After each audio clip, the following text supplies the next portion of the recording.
Welcome to E6 TV. అంతర్జాతీయ ఢాన్గా Lawrence Bishnoi America indictment వెనుక అసలు కథ.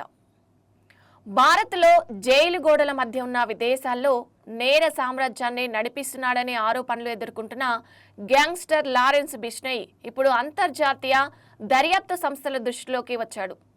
బాలీవుడ్ స్టార్ సల్మాన్ ఖాన్కు వరుస బెదిరింపులు, ముంబైలో జరిగిన కాల్పుల ఘటనలతో ఇప్పటికే దేశవ్యాప్తంగా సంచలనంగా మారిన బిష్నోయి వ్యవహారం ఇప్పుడు అమెరికా కోర్టుల వరకు చేరింది. యుఎస్ ఫెడరల్ ప్రాసిక్యూటర్లు బిష్నోయిపై అధికారికంగా ఇండైట్మెంట్ దాఖలు చేసినట్లు వెలుగులోకి రావడం ప్రపంచవ్యాప్తంగా చర్చనీయాంశంగా మారింది. అమెరికా దర్యాప్తు సంస్థల సమాచారం ప్రకారం బిష్నోయి నెట్వర్క్ భారత్కే పరిమితం కాలేదని, కెనడా, అమెరికా సహా పలు దేశాల్లో విస్తరిస్తుందనే అనుమానాలు కూడా వ్యక్తమవుతున్నాయి. ఇక విదేశాలలో అనుచరుల ద్వారా బెదిరింపులు, అక్రమంగా నిధుల వసూళ్లు, ఆయుధాల రవాణా వంటి అంశాలపై దర్యాప్తు కొనసాగుతున్నట్లు సమాచారం. సల్మాన్ ఖాన్పై విదేశీ వేదిక నుంచి కుట్ర జరిగిందనే కోణంలో కూడా అమెరికా అధికారులు విచారణ జరుపుతున్నట్లు తెలుస్తుంది.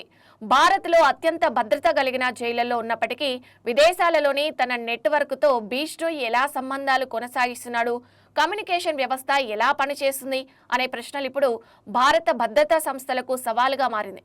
ఇక ఇదే సమయంలో అమెరికా కూడా దర్యాప్తులో భాగం కావడంతో బిష్నోయి గ్యాంగుపై అంతర్జాతీయ స్థాయిలో సమన్వయ చర్చలు జరిగే అవకాశాలు కనిపిస్తున్నాయి.